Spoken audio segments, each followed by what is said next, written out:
Y'all ain't heard nothing like this before. Beat him in the head with this trilogy. Who dropped this for a certain demographic? Turn it up, blast it. This is gonna be a classic. Fact. Not to run it to me. Hey, all my paisans and comadres. Welcome to this night's episode of Hookers, Pimps, and the Law. I'm going to go over some myths. Going to talk about some sting operations. Going to talk about white slavery. We're going to cover it all tonight. Before we even get started, let me put down my drink. I'd like to welcome our new sponsors. You can see the shirt. Bully's Tattoos, located in DeBerry, Florida. The owner, good friend of mine, Steve Sage, who was on the show last week. Yeah, he's a character. I know I didn't get a word in fucking edgewise, but look, the guy is 3 times the size as me, and he don't shut the fuck up. Love you, Steve. Thank you for being a sponsor on the show. Besides our Gangster and Cigar line of cigars, we're going to do a Bully's cigar, and it's going to be infused with English cider. Spoke to Steve about that today. As soon as they're available, I'll let you know as well. So thanks to our new sponsor, Bullies, representing the Bully t-shirt. So as promised last week, we're going to do a review on acids. Kubas. We're going to do it 2 different ways. I'm going to turn it over to my host, Shirtless Mike, at work. So he's got his shirt on. We are at Smoke Ring 72 Merritt Island, located at 925 North Courtney Parkway. Come to see your boy. I'm here all the time. I'm only off on Thursdays and Sundays. So, yeah, so tonight we're smoking the Acid Kuba. And I'll tell you why I took the band off mine, because there's a friend of mine put me onto this method of smoking this cigar. So Bobby, he's smoking this cigar the way it's supposed to be smoked. He's smoking it the regular way. Well, I'm smoking it backwards. So the spot where you normally light is with the end that I have my mouth on, and then I lit it the other way. And what it does is after a few minutes, the infusion goes away. I don't know why it does that. Maybe it's, tip, it's like a sweet tip or something, but smoking it backwards makes the infusion go away, and it turns it into a regular cigar. And it's like putting it in the wrong hole, or the right hole. Yeah, I mean, but with less, with less dramatics. It's. Go ahead. You have to warn somebody before you put it in the wrong hole. Or you don't. But anyway, go ahead. So you're smoking it backwards. Yeah, I'm smoking it backwards, and it kind of turns really earthy whenever you smoke it backwards. So that's kind of like, it still has a little bit of infusion on it right now. And let's see what I'm getting right now currently. Still the infusion's there. It's a little sweet. It's almost like I'm smoking like, kind of like potpourri, ish, it's got that sweetness, that, that very unique sweetness. And you still got the sweetness. Yeah, it's really heavy. It's too sweet for my palate. Although, if I could say what it reminds me of, it'd be like smoking patchouli. I want to grow hair on my arms, under my armpits, on my balls, and run naked through the woods, smelling like patchouli. But this is what it reminds me of. Yeah. My own analogy. So, is it still sweet?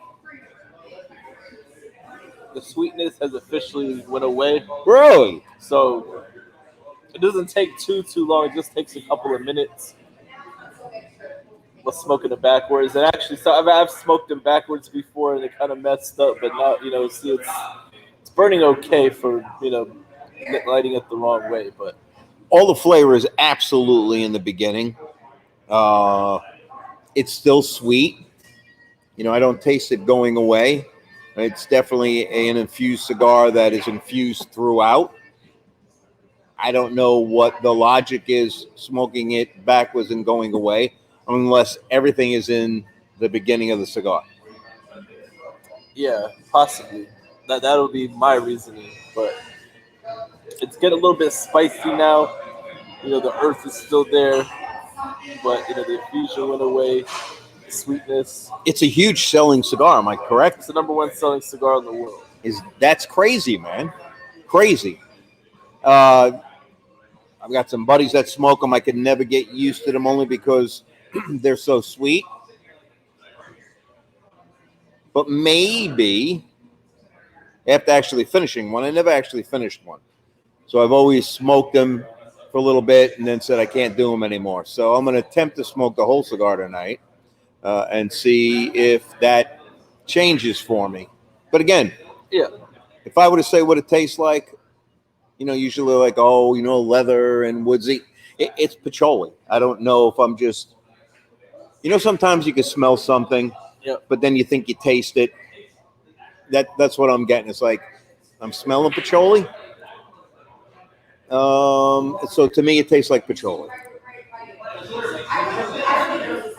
Yep, and it's good, but I like it smoking backward every once in a while. Like I'm not a big flavored cigar guy. I'm not a big acid guy.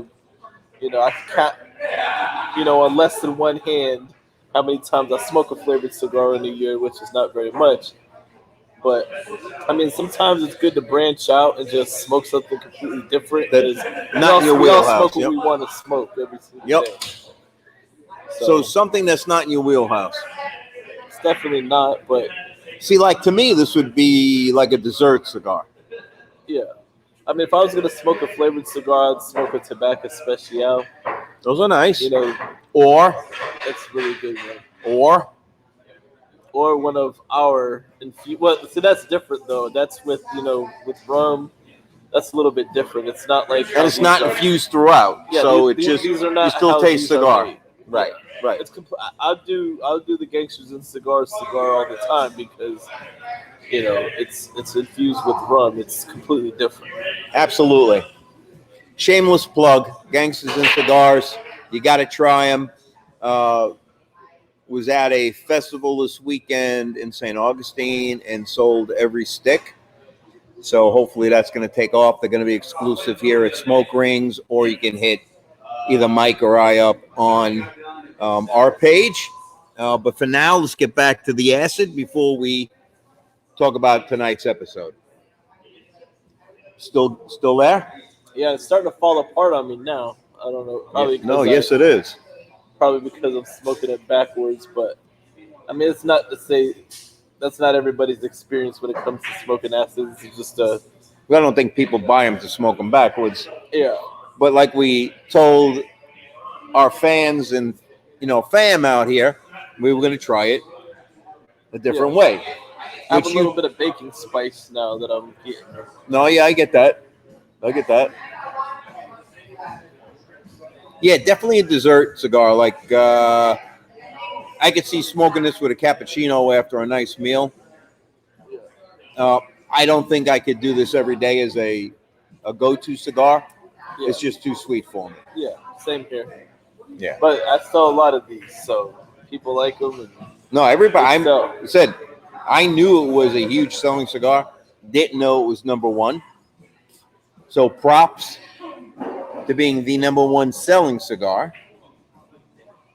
And it's a gateway cigar that people will get into these, but then they eventually transition off of flavored cigars to regular. So I started my wife off with flavored cigars some years back, and then when she finally smoked non-flavored cigars, a good brand, good blend cigar, it was like she couldn't smoke these again. Not acids, but it was they were CAOs though, so I think she was used to smoke Moonstruck and Cherry Bomb and Moontrads and Cherry Bomb and whatever the hell. There's another one, isn't there, in the series? There's quite a bit, but since I don't smoke them, I don't really Irish Cream or some shit like that. Eileen's Dream. Eileen's Dream. Oh, there you go. You got them down. No, it's because we sell Eileen's Dream in the tins here, so. That's what she's smoking, the tins, yeah. Yeah, absolutely. All right, so as promised, our review on the acids. I don't want to say I'm not a fan. It's just something I wouldn't smoke. It's a great cigar. I don't care. I'll say I'm not a fan because I'm not. I'll say it publicly. I say it all the time. I support Drew Estate, but they have something for everybody's wheelhouse, and this is And this ain't mine. This isn't mine either. I am a Drew fan. Yeah, just not a fan. And people at Drew Estate won't get offended. I got friends within Drew Estate, and they'll tell you the same thing. That's why they have so many different cigars. Exactly. You got to please everybody. So, for our fan that reached out and said, talk to us about acids, can't get pissed at us. We're honest. We just gave you a review. I'm sure that you are a fan of the acid. Buy them, support Drew. And hey, speaking about support, did you just see that New York State is trying to do an insane fucking tax? 95% tax. On cigars only. Yeah. Insane. Absolutely insane. I don't know if it passed or not. I didn't follow it. Did you see if it... I already know they have already a high tax point now, which, since I don't live in New York, but I'll have to read the article. I posted on the Smoke Ring 72 Instagram and Facebook where he wanted me to, do a caption, but I didn't really follow through with it. But right. I know from knowing people in NYC that they already have high taxes, and, the cigar shops that are open in New York City are grandfathered in, and then once that person dies or whatever, they can't pass the torch to somebody else. That I did read. New shops. That I read that they were grandfathered in if they had been in business for a while. But I mean, you get people who want to open up their own shop from this point on, they're fucked. Yeah. I mean, the price points, they got crazy price points on cigars. Like when I told you when I was in New Orleans at a couple of the cigar lounges, and their price points were insane because of taxing. Yeah. All right. Anyway, our review, my input, Mike's input, and then our fuck you, New York, and your 95% tax hike. Exactly. Fuck New York and your 95% tax hike. All right. So, as I said, tonight we're going to talk about prostitution, stings, running a house of ill repute, and pimps. Let's start off. As we all know, the oldest profession in the world was prostitution. It's been around before God had his first pair of sandals. We all know the story in the Bible. I don't have to give you a story about the Bible and what part was played in the Bible as far as prostitution, but you have to know that it has been around that long. So we know that when it comes to making money, it could be profitable. But let me just cancel one of the biggest myths there are. And advice to some of you guys that may want to stop and pay for a piece of ass every once in a while. Here is Bobby Bacala's advice on picking up a prostitute. If you are driving in your car and you're like, I want to pay for a little piece of ass, and you see a hot girl on the corner and you know she's peddling ass. Did you hear what I just said? A hot girl on the corner. Put your foot on the gas and keep on fucking driving, because 9 out of 10 times she's a cop. Yep. So let's dispel some myths. Meth heads, crack heads, anything you could think of that are working the corners. You're not going to find Pretty Woman from the movie on the fucking corner. Now, there are high-paid call girls out here that are absolutely drop-dead fucking gorgeous from modeling agencies, but you're going to spend a little bit more than $10 for a blowjob. That being said, let's talk about some of these street level, and then we'll move up. So when you work in a sting operation, we're going to go straight to the stings.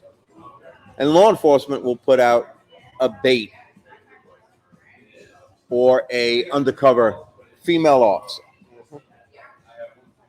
Now, there's some things to be said. She can't go out and flag down a vehicle. There has to be a negotiation in price and what is asked for. Yeah. Now, the rumor, another dispelling of a rumor. Me as a law enforcement officer, I'm driving and we're doing a sting. And I see some ladies on a street corner, and we're going to work a sting and pick them up. And I pull over. And they jump in the boat. When I mean jump in the boat, I mean get in the car.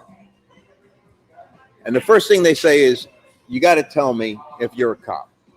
Well, nowhere does it say you have to tell me that you're a cop. Or take out your cock, show me your cock, then I know you're not a cop. There's been some investigations where these guys have gone into massage parlors and their cocks were hanging out. And when it went to court, they still won the case. Let's go back. So they tell you a price, they tell you what you're going to get. At that point, you know, the car is hardwired. Blue lights go on behind you. They take her out and they arrest her. Now, if we can't get a certain amount of girls on prostitution charges, there is a charge called assignation. Assignation is knowing that that individual is flagging down cars for the purpose of prostitution, for the purpose of making money for prostitution. It's called assignation. We can arrest on assignation, not necessarily the prostitution charge, to get them off the corners. My philosophy on working prostitutions or working in an undercover capacity or working as an investigator was always this. I didn't like to fuck with the girls. I didn't like to fuck with the prostitutes. Why? As a young cop, I learned in uniform that you used to go up to these girls for the most part and say, look, I'm on duty from 3 to 11. Get off the fucking street in my zone and I won't fuck with you. Here's the reason. If you treated them like that, if I needed to know something, because you know they knew everything that was going and rolling in the city, and I treated them with respect, and I didn't throw them in jail for assignation every time I seen them, then when I needed a favor, I needed information, majority of the girls would give you the information. So I didn't like fucking with prostitutes. Now, occasionally we had to do these stings, and we'd set up a sting, like I was just saying before, undercover officer working, or an undercover female officer actually working and picking up the johns. Now, naturally, when we made the arrest of a john, a target, the individual who is picking up the female operatives, we tow the car, put them in jail, and then the sheriffs used to put out what was called the John Watch, and they'd publish all of these guys' names. Doctors, attorneys, executives for Disney. I can go on and on and on and on about people who were picked up. And they would publish their name as a deterrent for other Johns not to come into the county or the city and pick up prostitutes. Okay, so that was one of the deterrents. It's still done. I still see it published here and there. Now we're going to move on. So, ladies and gentlemen, pimping ain't easy. Nope. Pimping ain't easy. So there's charges called running a house of ill repute. Does it have to be a house that the prostitutes are in? No. It's just a charge, which means that they're profiting on prostitution. So these guys who are pimping these girls are actually making income, non-taxable income, prostitution. Some of the cases that we work now, I know you guys watch movies and all of these girls fall in love with the, thank you, all of these girls fall in love with the pimps. I get to dispel that rumor as well and that myth as well. Either they got beat into submission, they had nowhere else to go, or the pimp was supplying them with heroin, meth, not too much coke. Okay, heroin and meth were the biggies. Yeah. Talk to you about one of the cases that we worked that was actually a white slavery case. And you hear about white slavery, you don't see it too much. Does it exist? Abso-friggin-lutely. So my partner and I, who I've spoken about before, and I said he was the greatest partner of all times. Shout out to my partner Butch. We're working in a undercover capacity, but assigned with the feds on some other things. And we come across these two brothers. And they were into real estate and some other stuff. So we pick up some girls on some big amount of dope charges because they were muling for these guys. Come to find out that these guys actually had a stable. Stable was another name for a group of girls that are being pimped. They had an apartment complex where these girls were staying at. So they were an actual house of ill repute. Interesting. Can we get in with these guys? We're buying dope and some other shit from these guys. They say to us, hey, you guys interested in starting your own stable? I'm like, yeah, I'm down. They said, all right, we're going to call some girls over and you can interview them, which I thought was kind of a Fortune 500 company. Right. Like kind of fucking interesting that they're going to come in and do an interview. So I tell them, before they come in, we're interested in starting off with 5 girls. Before they come in, tell me what our arrangements are going to be, meaning us and these 2 brothers. They say, we own them. I said, you own them? Yes. We own them. They can't move. We pay for their living. We pay for their dope. We pay for their food. And we take care of their fucking kids. We own them. They know we own them.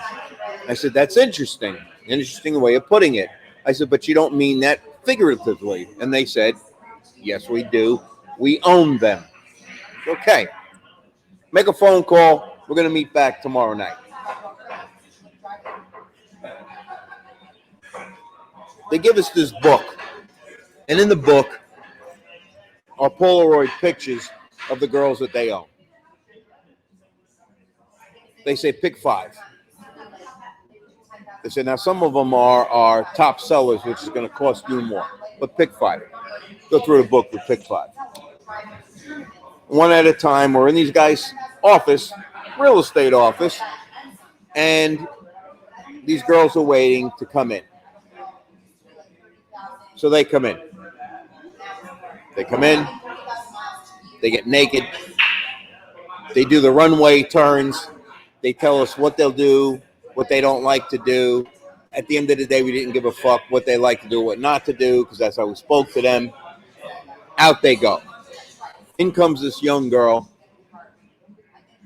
with about, if I may be wrong, maybe a 2 or 3 year old she has inside. And they sit down. She gets up. She gets naked. Does a turn. And I'm like, that your kid? She says, yeah. I said, so you come to work for me. I'm responsible for your kid? She says, yeah. I said, all right, next. So she leaves. Now we negotiate. So we're negotiating. We'd have to spend X amount of dollars. So it was, if you think about buying a human being, $5,000 a girl. That was it. $5,000 a girl, plus their rent at the guy's apartment complex that they own. Right? Yeah. Remember I said they went to real estate. I said, all right. Not interested in the girl with the kid? I says, no, absolutely not. I don't want to be responsible for somebody's fucking tit sucker. We don't want it. Okay. Girls leave. We exchange the money. $5,000 times 5, exchange the money. Visit the apartment, knock on the door. You now are property of us. We walk out. Next day, we send in the units. They close down the apartment complex. All the girls get arrested. Kid goes, well, not only that kid, there was quite a few. They go to youth services in a place at the Watered Estate. So my partner and I, which is just funny, my partner and I go to a real estate office. They don't know this is happening yet. It's all simultaneous. So my partner and I wanted to make the arrest of these two fucking jamokes, right? Who was selling human beings. Yeah. It was one of the only white slavery cases that came out of Lake County, by the way. Walk in there, and they have on a karate gi. You know what a gi is, right? Karate gi, the uniform you wear when you're doing karate. And they have black belts on, and they're like, hey, so-and-so and so-and-so, our fictitious names. Yeah, we're just getting ready to go to the dojo. And I'm laughing. You know my background, right? So I'm just fucking laughing. So my partner takes his star, throws his star on the counter, and we tell them that they're under arrest. So these guys bow up. Here's the chain of events. Ambulance, hospital, and then they go to fucking jail. So we take their real estate company, we go federal, and we seize all of their assets. Every apartment and every home that they owned, that they were renting or lived in. Every car they owned, and every bit of cash in a bank account or anything liquid, because we can prove that they obtained all of this through illicit means. So we actually pulled a RICO, because RICO, remember on some of our past episodes, 2 or more individuals involved in an ongoing criminal enterprise. 2 people, they had guys working for them that they were, their enforcers. When the girls got out of line, they beat the hell out of these poor fucking girls. So after that whole case was over, they were prosecuted. They did go to prison, federal prison, along with the state and feds getting all of their assets, which we liquidated, and it went into investigative funds. But it kind of makes you sit back and on a couple of things, not to be philosophical, but the kids, you think, what future did these kids actually have? None. Zero. Weren't allowed to leave the apartment complex. Mothers were prostitutes. Guys in and out. Mothers were getting abused not only by the clients, but being abused by the guys at these 2 realtors, because they didn't have the fucking balls to do it. So they'd have these other guys do it for them. These guys who were doing the enforcing were wannabe bikers. They were not part of the biker community, but they thought because they owned a Harley Davidson that they were a 1%, and they weren't. They were fucking wannabes who ended up crying when they went to jail. That was another fucking story. So you think back on the life, or what brought these girls to the life that they endured, this type of life and upbringing for their family. My only case, that was white slavery. I've handled cases working with the United States Customs on illegal women from the Eastern Bloc, so like Russia, Czechoslovakia, and they were all underage. Some of them were 18 plus, but here legally, and they were working the strip club circuit. Fictitious identifications, so on and so forth. We've done those cases. All right, Pretty Woman time. Give me a minute to light my smoke. Oh, of course. This is interesting stuff. Now, speaking, go ahead. Lighting that, have you ever seen the show, the episode of Cops? I think they did a few episodes when they had the dude dressed up as somebody named Coco the Clown. It was going around picking up prostitutes, and they were falling for it every single time. Keep that in mind. Yeah. I just had to put that out there because keep that in mind. I got something funny to tell you. All right. Anyway, Pretty Woman. So, as you guys out there know, and we've spoken about me being assigned in Miami, right? So working organized crime and other things in Miami.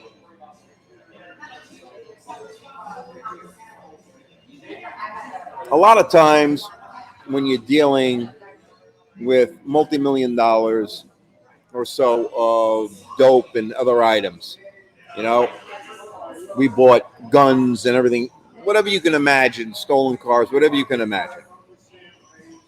One of the ways of breaking the ice besides drinking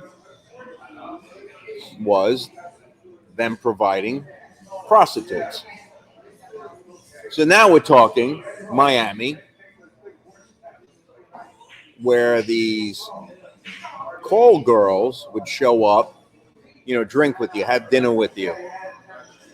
And they looked like they just came out of the Playboy Mansion. And a lot of these girls were models, because you figure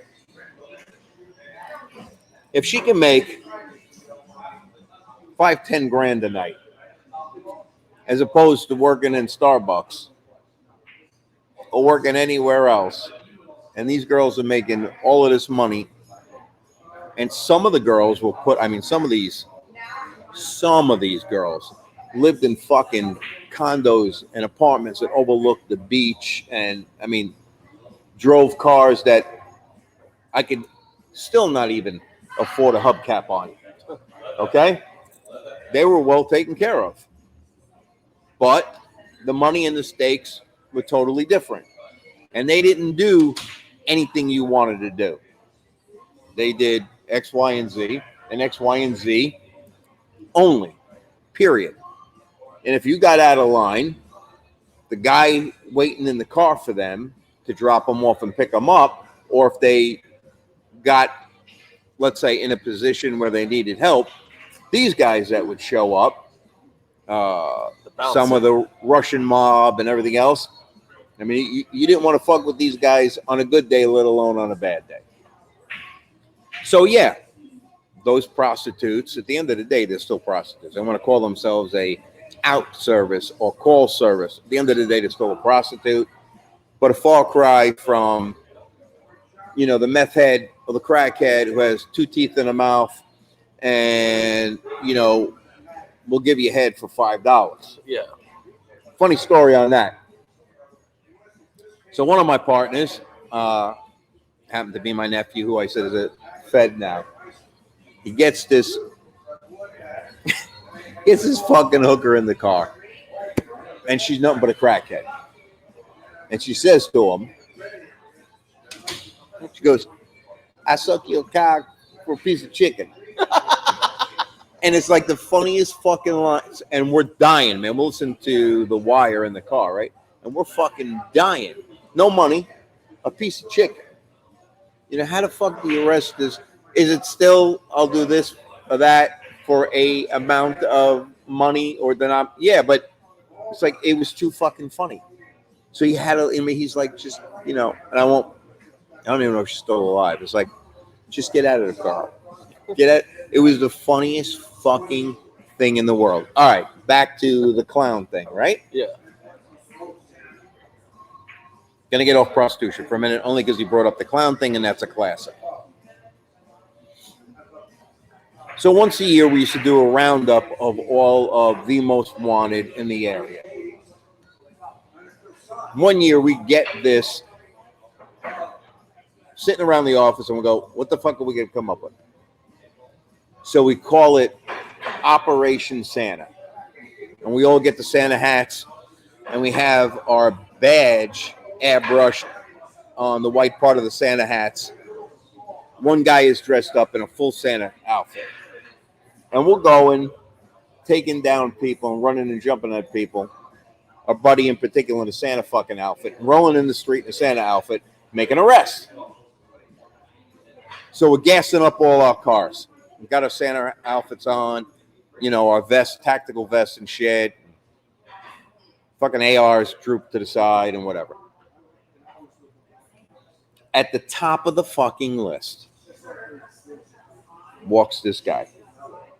And he walks over and he's like, yo, man, can I have a picture with all of you? This is so fucking cool. We're like, sure, you can have a picture with all of us. You know, he knows we're all cops, right? Badges on our fucking Santa hats and shit, and we're all dressed, decked out in tactical gear. He goes, no, I want a picture with Santa. I want a picture with Santa. So he's got a picture with Santa, you know, and he's throwing gang signs with a picture of Santa. And we're literally fucking pissing ourselves that this fucking guy on the top of the wanted list, top of the most wanted list, is asking us for fucking pictures. Long story short, he goes to jail and shit. And all he kept saying was, this is fucked up. This is fucked up. This is fucked up. There's fucking Santa arrested. This is fucked up. So yeah, the clown thing is fucking cool. That's my, you know, story of the but that was funny just a fucking dumbass, though. Straight dumbass. Trying to go get a picture when he's on the top of the most wanted list. Well, I don't know if he thought he was on top of the most wanted list, but he did for some fucking hefty fucking crimes. I mean, you gotta know. You gotta know the popo's looking for you. Yeah. I mean, you know if the cops are looking for you. And you gotta know when you walk over to all of these cops and wanting a picture with Santa, you know it ain't gonna end well at the end of the fucking day for you. So that was like, we had some pictures, and the picture used to be in our office for a few years of this fucking idiot with this big smile with his arm around Santa and the rest of us. And then the next picture is him on the floor getting handcuffed. So, yeah. Anyway, what questions you got about our ladies? What kind of questions do I have? Let's see here. And I brought up the Coco the Clown situation. You did, which is Santa great. Claus. Did you ever have any other odd, you know, undercover type stings, or was it pretty much other than the Santa Claus thing? Like, Yes. So we pick up this prostitute, and she actually wasn't a crackhead or a meth head. She was out here slinging money, okay? Working for a pimp. Not wearing a green suit pimp, not an OG pimp. yeah, not Magic Don Juan. Not Magic Don Juan, who I love, by the way. But anyway, so I picked this chick up. We take her back to a hotel room. So now our hotel had, they're called pinhole cameras, and literally the size, I don't know, of like my fingernail, okay? And we put them in different, either a fixture or whatever the case may be. So it was all hardwired sound, and everything is hard because everybody we're picking up, we're going to take back to the room. So everything's on camera, so you see what's going on. We're talking. She asked me, you know, what I want. And I says, you know, what will you do, what you won't do? And she's basically, I'll do anything. I'm like, all right. I said, well, I'm fucking kinky. Now, this is after we make the deal. She goes, how kinky? I said, I'm fucking kinky. She goes, well, tell me. She goes, because that's going to bring the price up. I said, can I handcuff you? And she says, well, are you going to hurt me? I said, no, I'm going to handcuff you and fuck you in the ass. She goes, okay, that's going to cost you. I said, all right. I said, but I want to handcuff you first, and then I'll take down your pants. And she's like, all right, $50 more. I'm like, okay. I handcuff her. I said, now you've been fucked in the ass. And she looks at me. She goes, what are you talking about? I said, you're under arrest. And, you motherfucker. So yeah, that was kind of, I thought it was funny. The guys thought it was funny. She didn't find it very fucking funny. So in the day when we used to pick these girls up, they used to get either, if they were habitual, they'd get either 30 days or I can't remember what the fucking fine was. So they'd get 30 days and they'd be like out. But I mean, the bond on prostitution, even still, it's not very high. You hear people thinking, well, let's face it. So outside of Vegas, you got the Bunny Ranch. You've heard of the Bunny Ranch? Yeah. All right. So it's legal. Yep. Amsterdam, it's legal. Red Light District. The girls are beautiful. They're in windows, and you can pick what you want. Just go pick what you want. You just Here's the difference. Here's the difference. Amsterdam or outside of Vegas. Doctor comes in once a month. They're all checked. So they have like, so in Amsterdam, the girls used to have a book and it used to get stamped. Make sure that they were disease free, make sure everything, right? And it was stamped by the government. He was a doctor for the government. So the girls can continue working. So the girls out at the ranch would get checked by a doctor. Their paperwork had to go into the state. The state was making money, right? Because that shit's taxed. Yeah. So every time that a piece of ass was sold, the state was getting theirs, right? So the state was making money off of it. But the difference being is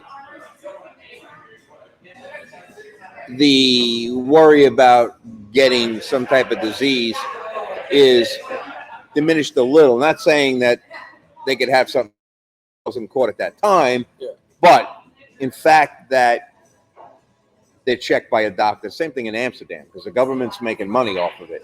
It's big business. But the girls are checked by a doctor. So I guess my point is, people say it's victimless. It's not victimless. We're doing a reverse, or I should say, my bad, thinking dope. Doing prostitution case. And this prostitute takes the officer back to the room he had purchased. Inside the closet was her pimp, who popped out armed, and he's going to try to rob the cop. All I can say is that scenario didn't end well. So it's not victimless, because a lot of times that scenario does happen. Yeah. Okay?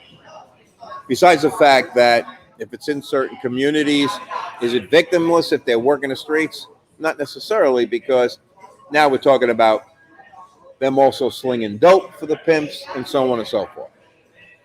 Victimless is when it's legal. Yeah. And you ain't going to find that through the United States being legal, other than the area I just spoke about, or if you go overseas. Yeah. So that's my spiel on prostitution. Our little acid, doing it both ways back. So anyway, the whole wrapper fell off, but it's still tasting good. So all right, so you're still tasting it. I got you. Again, shout out to Lou Smoke Rings for having us here. Please keep watching. Please keep subscribing. Hit us up with what you want to hear or what you want to see. Shout out to Steve Sage and Bully's Tattoo, located in DeBerry, one of our new sponsors. I'm pretty excited about it. Look for our Gangsters and Cigars line of cigars. Look for our new Bullies UK cider infused. That'll be out here soon. I'll have you be the first one to taste it when I'm done with it. I'm not done with them yet. Still tweaking them, but you'll be the first. Other from that, let me raise my glass. Thank you again for watching the show. Continued watching the show. We're going to have a guest on next week. I'm not going to announce it yet. Look for us on Facebook. Look for us on Instagram.